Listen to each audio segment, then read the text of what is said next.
get curious about that. And that curiosity is where discovery is, that self-discovery and self-growth. And you get to really expand in a way that I don't think you would have gotten the chance to do without emotions. You can't expand. You're listening to Make Some Noise podcast, episode number 429 with guest Sherianna Boyle.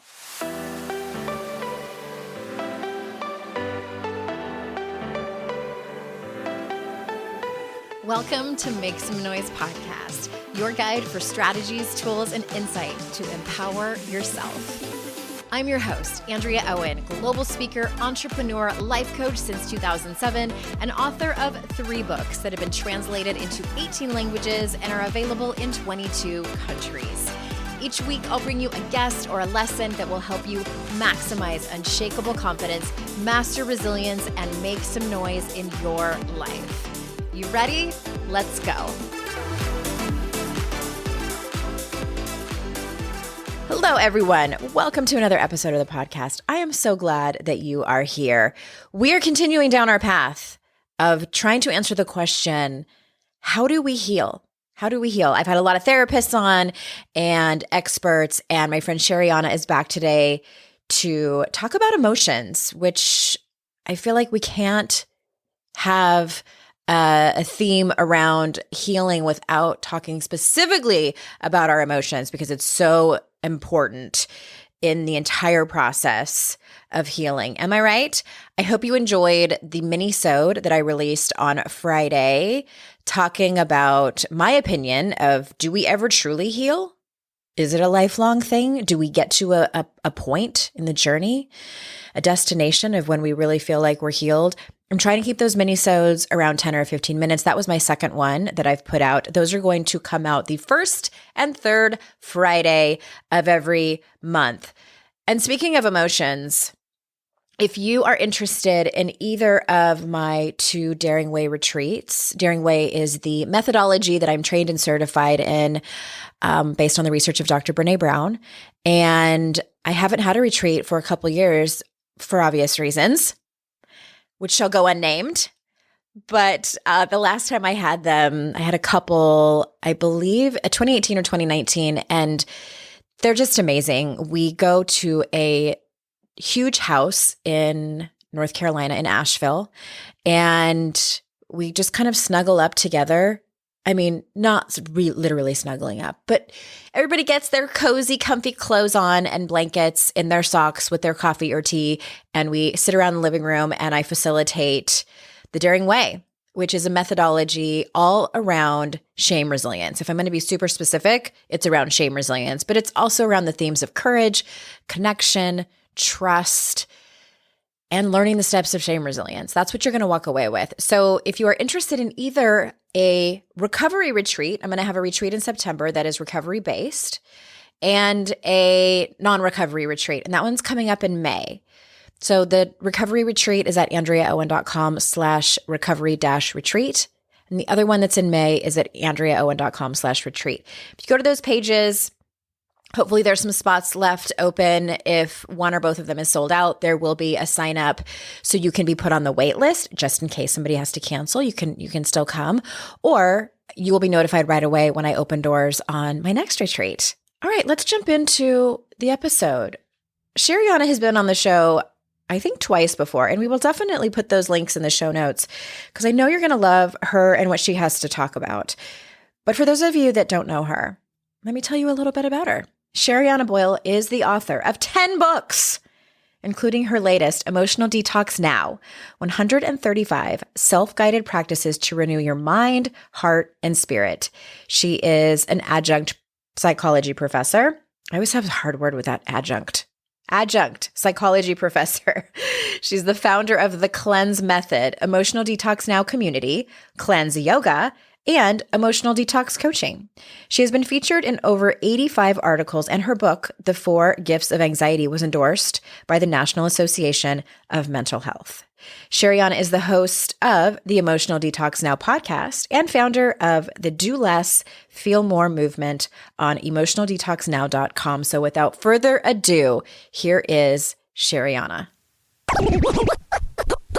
Sherianna, welcome back. Thanks for having me. So good to be here. Yeah, I was just kind of teasing you before we started recording, like you are just the book writing machine. And I think I'm excited about this book because I feel like so many people love bite-sized nuggets of help and wisdom. And that's what this book is now, right? Like Yes. the Emotional Detox Now, 135 self-guided practices to renew your mind, heart, and spirit.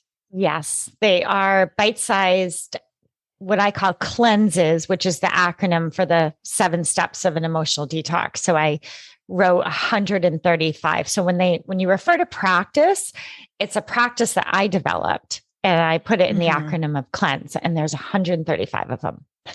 Oh my gosh. Yeah. Okay. So before we dive into the how of emotional detoxing, can you let's start from the beginning, and can you explain what it means to cleanse challenging feelings and emotions? Yes. So you're absolutely right if you're thinking that we're used to physical cleanses, right? We're getting rid of all the bacteria in our bodies, and nobody really looks forward to that. And I'm not sure how many people look forward to an emotional cleanse either, Andrea. I can't wait.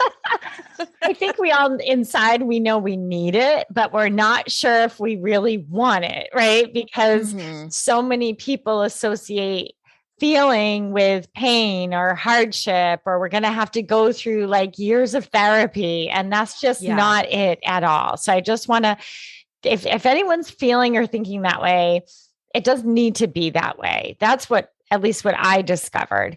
And so what we're cleansing are the reactions, the ways that we suppress what we feel. And we all have them. And it's about recognizing, wow, I'm actually not feeling at all. Maybe I'm calling this a feeling like guilt, but is it really a feeling, or am I reacting to feeling? Is me saying I feel guilty a way of suppressing the emotion of guilt? And I'm going to challenge everyone to consider that it might actually be a reaction and not a feeling.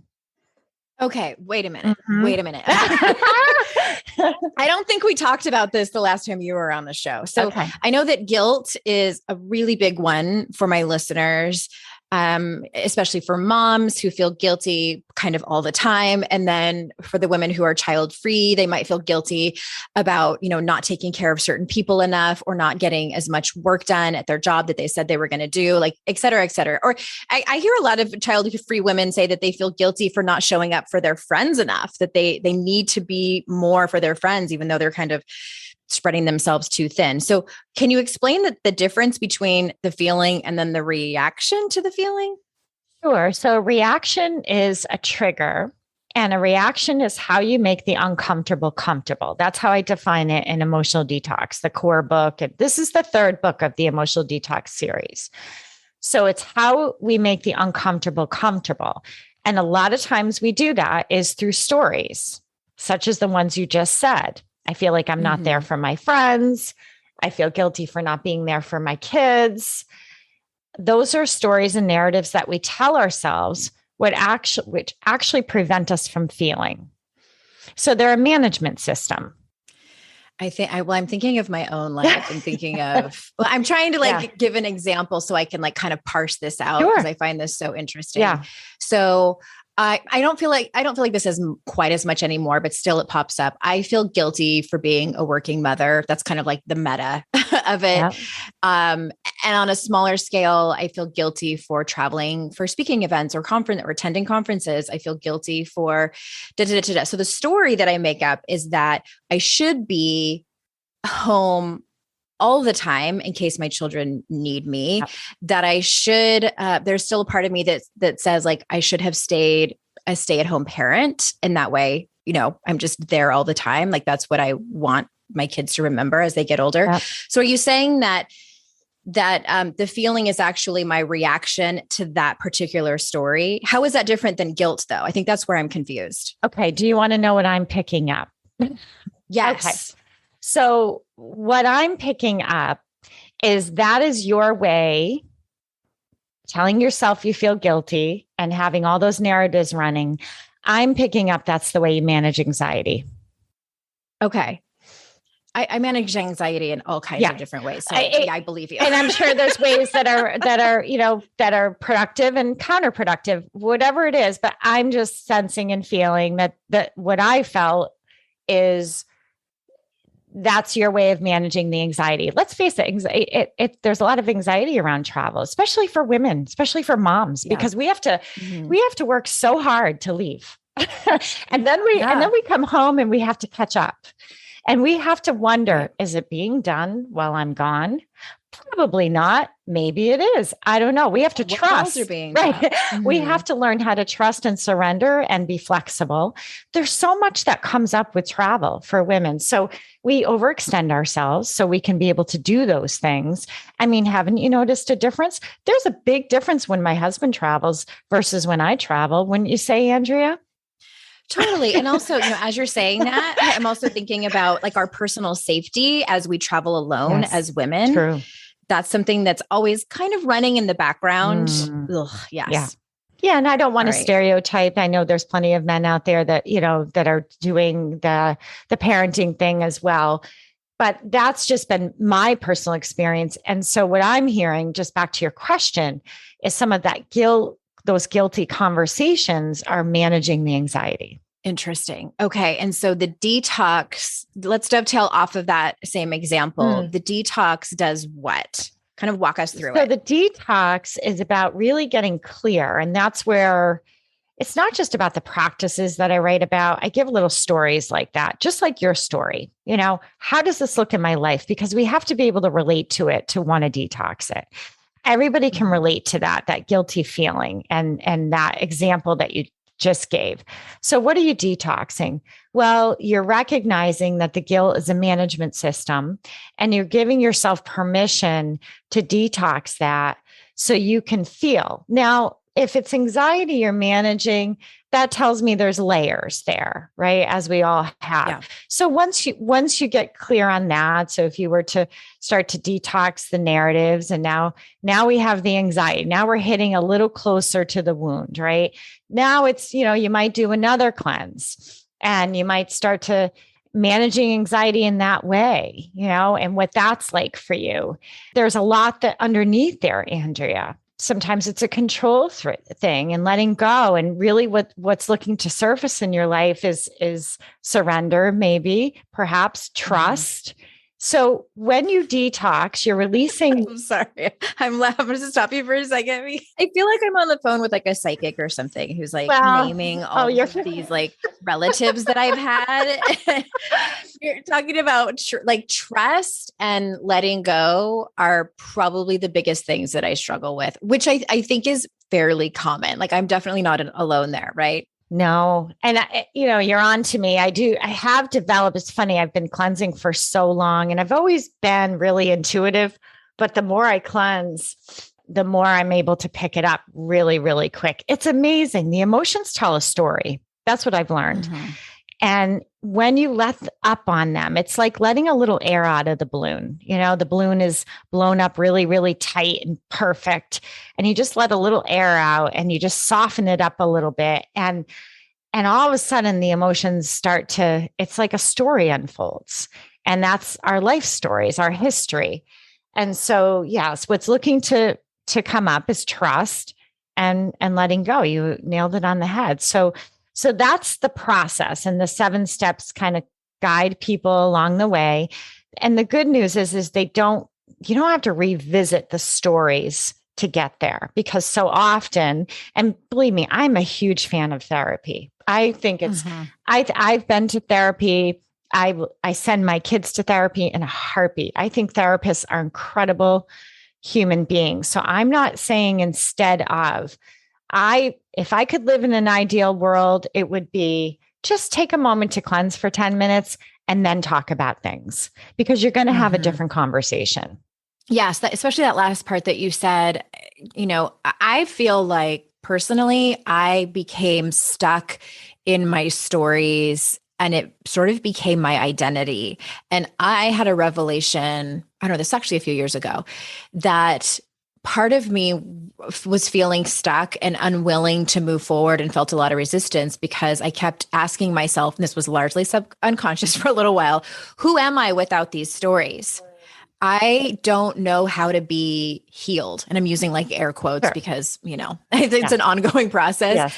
I don't know how to be different. Maybe that's a better word for this. So that was a kind of a knock over the head, but also allowed me just to get curious about that and ask myself important questions like, well, what if I was okay if I didn't have this story anymore? It wasn't my identity. What if I was even better on the other side? What if this was the ticket to help me thrive? And then that's sort of where I ended. Mm. And now we revisit. Sure. And can I tell you what I'm picking up, and you can tell me if I'm correct or I'm not on it at all, but do you mind? I'm sure there's people listening who can relate to my stuckness around therapy. Okay. I don't hear any of that. What I feel, because I get information from feeling, that some of those stories and narratives that you're talking about, the stuck language, is how you have, and it served you well. I mean, you have done very well. So it would make sense that it would continue. Is one of the ways that you empathize with others. Mm-hmm. That's true. It's a way that you show empathy. And that's a beautiful thing. It's just making that connection. That's how I show empathy, right? These stories are a way they're a way that you help others and you empathize with others. But the good news is I would be really curious, Andrea, if you allowed yourself to detox that, if you allowed yourself to cleanse that, it would be really fascinating to see what would open up, because you're not just that, right? We're beyond. We are infinite beings. We have unlimited potential. Yes. And I don't let me forget to ask you to tick off the 7 steps, because I know it's an acronym for cleanse. Yeah. But first I want to say, and this is for anyone listening who might be able to relate, and just sort of a side note, is that what I also realized, when I had that epiphany of, oh my gosh, I've been telling the same story over and over again to different therapists, and it has become my identity. I think one of the reasons I kept telling it was because I was so desperate. Like the younger part of me, my inner child, which was actually my inner teenage self, and the young woman in my 20s, was so desperate for someone to actually see my pain and hear me as a human being, because I felt so dehumanized and dismissed in my former relationship that I was in for 13 years. That's what I had to release and work on, forgiving him and all that stuff. So anyway, just food for thought. No big deal. Just interesting. No, that's fascinating. And I know you've recently gotten diagnosed with ADHD, right, Andrea? Mm-hmm. And that diagnosis, just so anyone who relates to that, that's a sign of your brilliance. I mean, people who get diagnosed with that are highly, highly intelligent people. I don't know if you know, but I used to be a school psychologist. So I was trained. But I didn't know that. Oh yeah. I used to do all the diagnostic stuff and oh my gosh, people who are the ADHD are so gifted and so intelligent and such feeling beings very often, and creators. So that is just another sign that the universe is saying to you, you have unlimited potential. So if that is, I know you're understanding yourself and you're learning how to work better with the way that your brain works. But I just wanted to add that in because I feel it's sort of a match for what we're talking about. Interesting. Okay. I do want to ask you about, for people who have not listened to the last episode that you were on here. And by the way, I will link that in the show notes. Can you tell us what cleanse stands for, your 7 steps? Sure. So cleanse, the first step is clear reactivity. So we got to get in the body. We got to get focused and centered in the body, number 1. And in the book, I probably give more than 50 ways to do that. The second step is the L, look inward. And that's where you learn how to identify emotions. And I give examples for how to do that, many examples. And then E is called emit. That came from all of my knowledge about mantras, because I wrote a book called Mantras Made Easy. And I know how sacred and valuable they are. So there's a mantra there and the emit step. And then the A is activate. right? So now we're getting into visualization. We're getting into third eye stuff. We're opening up to the possibilities, what we can't see. And then the N is nourish. And I give some strategies for that of what does that mean? Again, this is 10-minute practice. And then S is surrender. And it's easy to surrender because your vibration is so high now from the other steps. You're in the 6th step. So you're so ready for that. And then E is ease. And that's where you land back into yourself again. Oh, I love that. I love that so much. And again, in that last episode, Sherianna goes more into that. But I want to ask about, okay, so the benefits of a cleansing practice, how can that, and I know that this is a whopper of a question that you could probably talk about for 45 minutes, but how can that practice transform, someone's attitude, someone's focus probably, and like someone's day-to-day energy? Well, I'll just give you an example of yesterday. So I cleanse on a platform I cleanse every Wednesday called Cleanse Day Wednesday. And there was somebody new in the group, never worked with me. I don't even know if she's read any of my books, honestly. So she went through the cleanse. How did it transform? She came in with a resentment about her mother. And she left with the awareness of how she's enabling the resentment. Oh, interesting. Can you say more about that? Yes. So basically, how she's feeding the behavior. She sees her mother as old and helpless. But at the same time, she resents her mom's behavior. So there's a little bit of a power struggle there, but she didn't see it. She just wanted to let go of the resentment, but she didn't see her part. Mm-hmm. So it was a matter of cleansing the wanting to fix her mom, wanting to change her mom, but at the same time feeling bad because she's older. So she had to cleanse the fixing. So she had to go through the 7 steps, release the need to fix or change. And that landed in the awareness. Now she asked me at the end, I said, how do you feel? And she was still curious about, well, I'm not really sure. And I said, well, what are you aware of? And she said, well, I'm aware now how I enable. And I said, okay, that means you have higher energy. When we have low energy, we're not aware of it. We're enmeshed. We can't see it. Mm-hmm. So she had to make that connection. Okay, by going through a cleanse, I have the awareness now to see my part. And now next time she's going to take a little pause before she kind of tries to fix, because it's just creating this nastiness between the two of them. Mm-hmm. And that was one cleanse. So imagine if she did more. Yeah. Okay.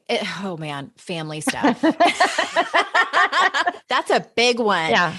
I always say any kind of work that you do with your immediate family, parents, siblings, children, is PhD level work. Like you get a doctorate in personal development for doing that type of work. So my question actually is, do you find that a lot of people who do the cleanse, is it common for people to see their part in the situation so they can, I don't like this word, but so they can kind of take their power back and get a little bit more control over it? Or is it just sometimes that happens? I think what I've learned is they need the stories with it. Like what you do on your podcast, what I'm talking about, giving this example of this woman. And that's what I did with the book. I gave a story with each one so that you could. It's one thing to say to someone, okay, go meditate every day, right?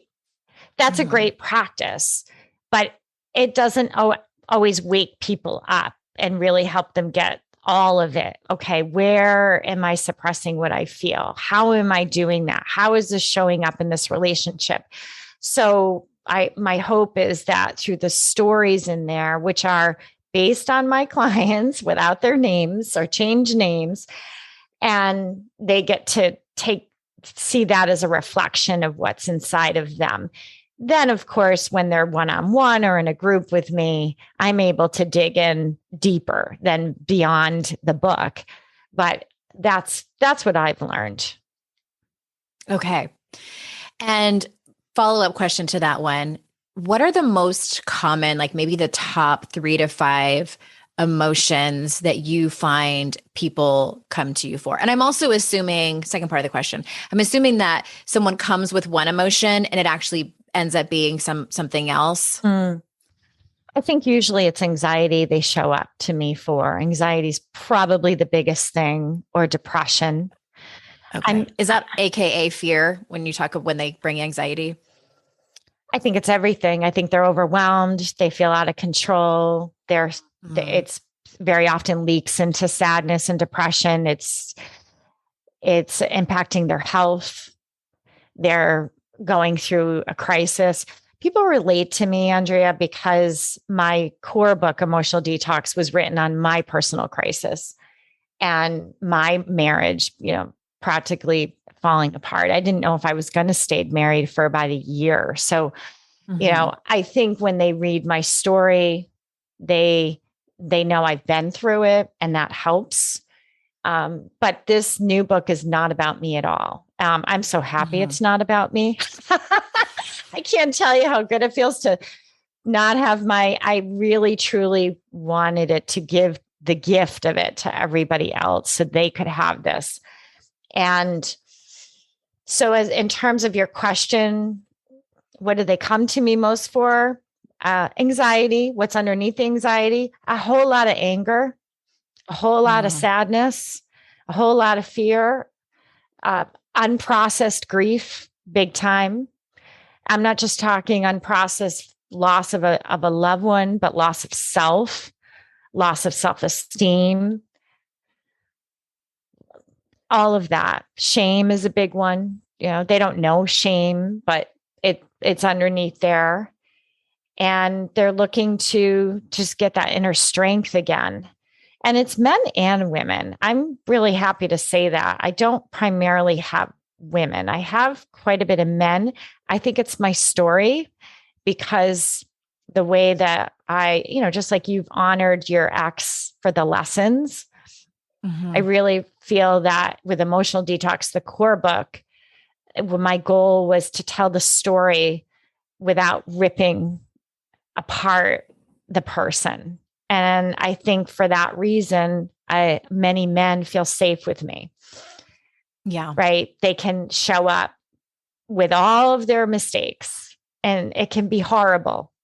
And I've had horrible, I've heard horrible things that people have done, horrible.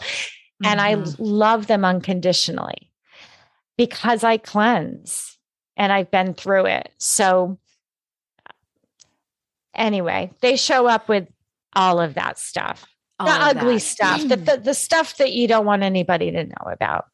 Yes. And that's why I was like so quiet over here, just like fresh reverence of those feelings and emotions that you were ticking off. And one of the another side note, like one of the interesting things that I learned when I was being trained with Brene Brown's methodology is they gave us this workbook that it was so helpful. It's like a glossary of all the feelings, emotions, and experiences that we typically talk about when we do this work.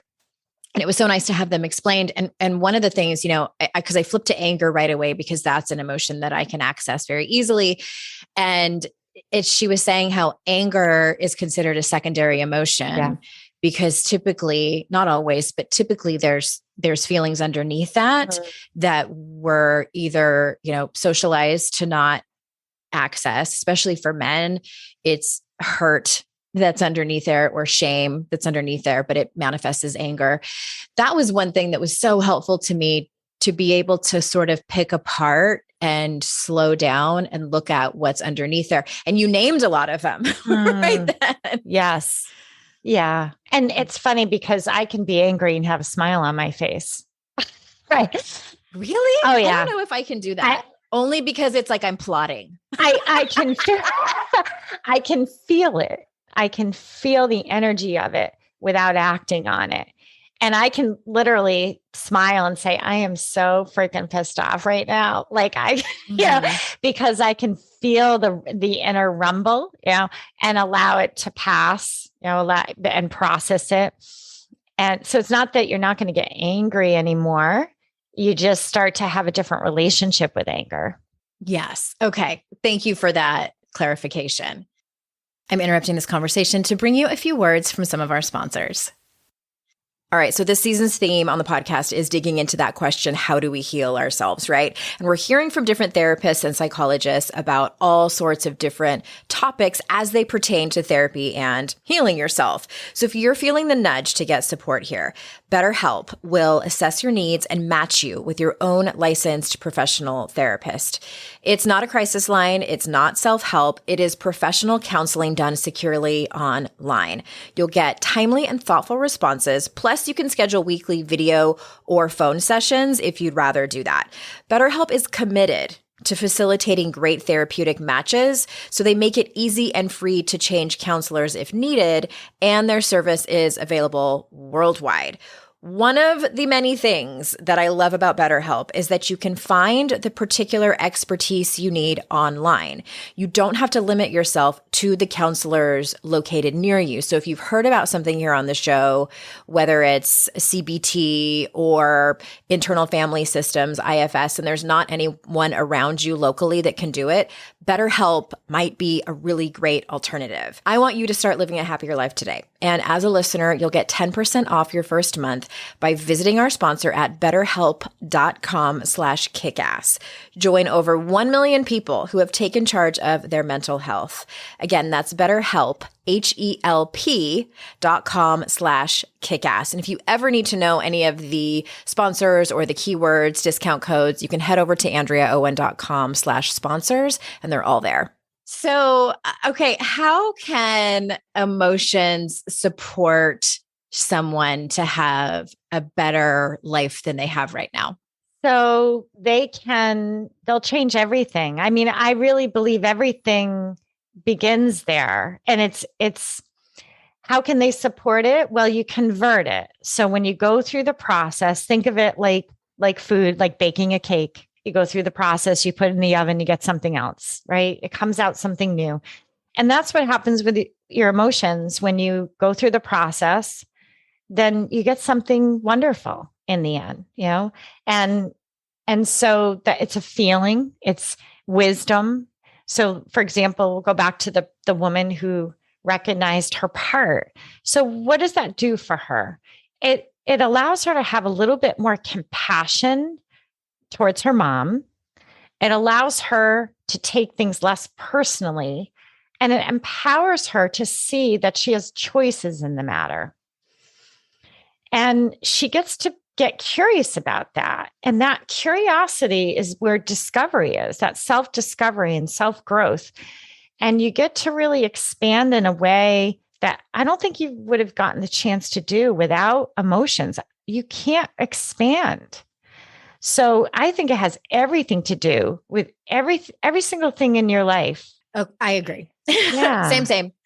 That question, your answer to that question made me think of something that some people might be thinking as they're listening to this, and this would back us way up to the beginning, because I have heard some of the women in my classes or who've read my books say to me something to the effect of, how do I know if I'm not feeling my feelings? And they'll say, like, I get pissed off about things. I feel happy about things, but I have a feeling there's some things that I haven't dealt with and refuse to feel. And I've just gotten really good at pushing them down, but they're not quite sure.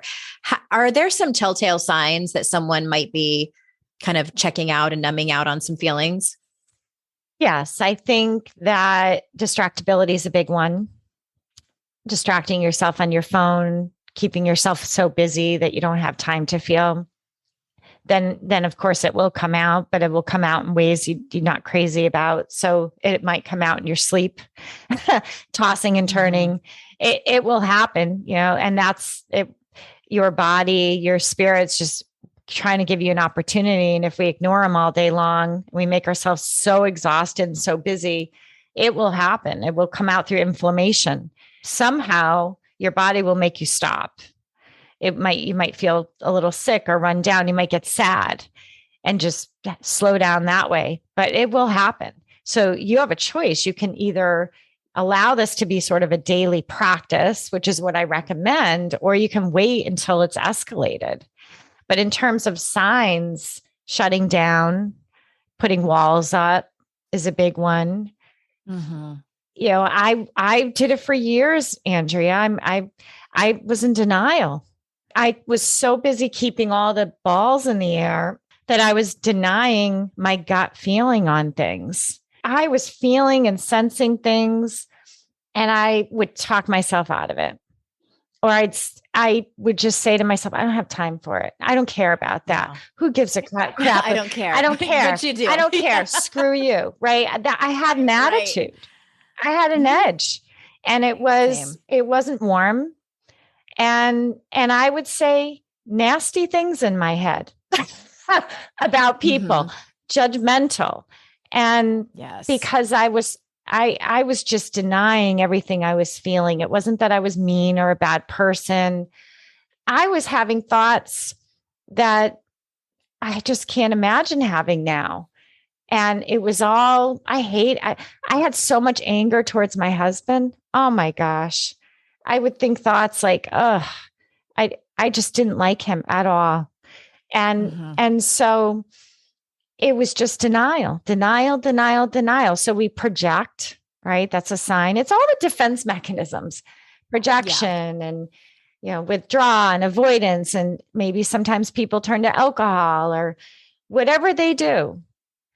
But I get it. I was there for years. Now I'm not, thank God. And life is so much better than it was before. And I have an incredible marriage now. Incredible. And it's like I have a different marriage, but I have the same person. All of this just, for me, the bulk of it happened through cleansing and a good therapist. Okay. So on that same topic, other side of the coin, what are some signs that someone is healthy emotionally? I think what a good question, Andrea. I think, good question. I think, again, you're taking things less personally. You have compassion. You're not just thinking about yourself, right? You have gratitude.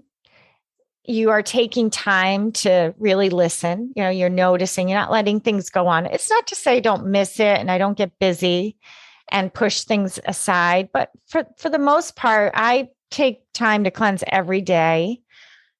So I think you have some self-care practices in place. I know that's your theme, self-care. I think that's hugely important to find what works for you. And you're giving some expression. You're recognizing that emotions need an outlet. You can't just shove them away. Some people like to journal. That's big for them. Some people pray. Some people go outside. Some people do all of the above. But you really want to be thinking about substitute self-care with self-expression, but not talking, feeling. Art. Feeling. How do I allow the expression of what I feel? What outlet can I provide for myself? You and I are writers. That's our outlet. Can you imagine not writing, Andrea? No, I didn't for a little over a decade, and my life was a fucking mess. I feel like there's a little bit of a connection. Absolutely. And I am too. I mean, I have to write. For me, it's so important. I won't feel well. People ask me, how do you keep writing books? Because I can't imagine not writing books. It's like toxic to me. That's my outlet. That's where it all comes channeled through. But for someone else, it might be dance. It might be cooking. It might be however you connecting with some people. My husband loves to go out and socialize. That's not my thing. I can do it for a little while, but I got to go write my book. I'm a little less out there, but he feels so good from that. That's he expresses himself through conversations and all of that. Everybody's different. That's fascinating. I've never asked myself that question. And as you were saying that, I was sort of contemplating my life in the past, few decades and how it looks different. And I am by no means a perfect person, and I don't digest and process my emotions perfectly, but I'm worlds away from how I used to be. And for me, what it looked like is a lot of denial. I loved to blame everybody else. Like that. That's why I've written about it in two of my books because Yeah. I was so codependent that I thought that if everybody else just changed and got their shit together, we'd all be happier. It was so much easier for me to point the finger at other people's behaviors than to look at my own. That was terrifying to look at my own. So I was so removed from the situation by just looking at everybody else and like, see what you're doing and see what you're doing. And let me try to fix you and let me try to help you. And then I'm the hero, but never looking at my own stuff. I had so much resentment because of that. Because nobody was doing what I said. Yeah. And I resented them for it. And it lived inside of my body and made me rage filled. I was full of rage. And some of it was righteous, but most of it was not. Most of it was toxic. And I also and I was just so afraid of my emotions growing up in a family where we actively ignored them. We actively and consciously made fun of them and pushed them under the rug in hopes that they would just die, go away. As I became an adult, that stayed with me and got even stronger. And I took pride in the fact that I did not cry in front of others. I took pride in the fact that I could walk through crisis after crisis after crisis, arms swinging and just to come out swinging and fight, fight, fight. That was what I was in for 3 decades. And then when everything fell apart and I started to do the real work, especially around codependency and love addiction and then getting sober, it was a rude awakening. And I'll tell you one thing too, that my therapist recently told me. So this is after years and years of work. And, I came to her to do some deep trauma work. She said, because I had like 7 or 8 sessions with her of just talk therapy because I had to build the trust with her to be able to drop into my body. Cause that's not my go-to. So she said to me, we were probably only like 4 or 5 sessions in. And she said, one of your defense mechanisms, Andrea, is performing in humor. And I knew exactly what she was talking about. For those people, like I will tell a story dramatically and I will, add fun to it and make it funny because it was a defense mechanism for so long and it makes me feel better. And I don't think it's always bad. I want to say that. And I'm curious what you think about that, because I feel like we have to have a sense of humor about hard things. Personally, I'll go nuts if I can't at least somewhat laugh at the absurdity of people's behaviors, especially my own. But I could see how she was pointing out that was a way I hid. I hid, and I also really, really wanted her to like me. I wanted her to not just see me for like the damaged, oh my God, I'm getting emotional, for like the damaged, hurt person that I came to her for. Like, of course she's going to see all that because I'm telling her as a therapist, but I also wanted to shine. That was a huge oh shit. Yeah. So I think it can be both. I think you can still be who you are, which for me is like, that's part of my natural personality. But when pushed too far at my worst, it's a defense mechanism that I had to learn that it's not always appropriate in all moments of life. Like I had to feel safe and accept that I could feel safe just showing those hurt parts of me. That was one of my biggest takeaways from therapy from last year. Wow. And that was hard. That's powerful. What I'm hearing, you asked me what I thought, humor is important. And like you said, and it can be a sign that you've processed emotions when you're able to laugh. And, the other day I had a dig on social media. Someone digged me. I thought, and I just someone roasted you, as my kids say. And I just started laughing because the person was so rude, but it was like, there was a part of the person and so I just thought to myself, oh my gosh, this person is cracking me up right now. And I felt the energy of it and it didn't feel mean or mean spirited. If I could feel the person's personality and I could actually appreciate that. But what I'm picking up with you is humor's great. It could be a sign that you are processing your emotions as long as it doesn't have an agenda. So when you were saying, I wanted mine did have an exactly. agenda. So humor without an agenda is processing. Humor with an agenda, that's a reaction. Yeah, for sure. And I appreciate her. Her name is Helen. She's retired now, but I appreciate her so much for pointing that out so lovingly and compassionately from a place of her wanting to see me move past that and grow, and that I could, and it was a sign too that I could trust her enough where I didn't have to put up that mask. So it was really big. I want everyone to go out and get Emotional Detox Now. And I'm going to let's put a link to just your author profile on Amazon so people can see all of your books. Are all of your books there? Yes, of course. Yeah. All the Emotional Detox series, because I've got Emotional Detox for Anxiety there. That's okay. Yeah, specific. Emotional Detox Now is the one with 135 cleanses. Yes. The core Emotional Detox, the white one, that's my story. So if people want to know about that, that's in there. Second one's the anxiety one. Third one is the 135 cleanses. Yeah. Okay. So people are going to have their work cut out for them. Yeah. Just so that, a lot of people say, which one do I get? That they ask, well, where do I begin? And I think whatever you're drawn to is where you begin. I'm sure you say the same thing about your books. Like you can't favor one, or it's not like one is better than the other. It's where do you feel drawn to this? Do you want to know more about the story? Do you want to focus on anxiety, or are you ready to dive into these cleanses? Before we close, is there anything else you want to tell anyone that you feel like you missed, or send people to a particular page about the book? Well, I just think that I always say your emotions matter. Processing them matters more.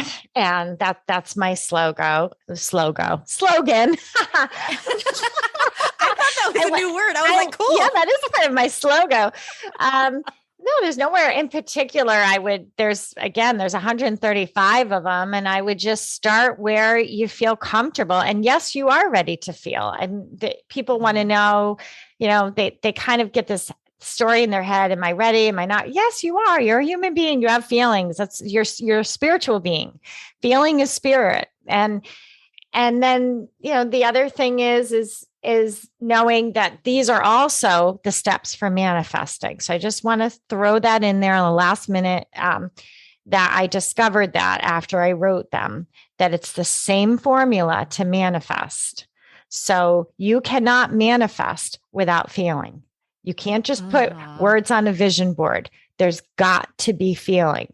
So, or say positive affirmations. Yes. That's why I always say positive affirmations don't work on their own. Exactly. You have to do the work. So just if the detox doesn't draw you, the manifest part will draw you in. Oh, okay. We have some powerful manifestors listening. So I'm sure if they weren't convinced earlier, they're convinced now. Thank you so much for being here. Everyone, the transcripts and the show notes, as well as all the links, are over on the page for this particular episode.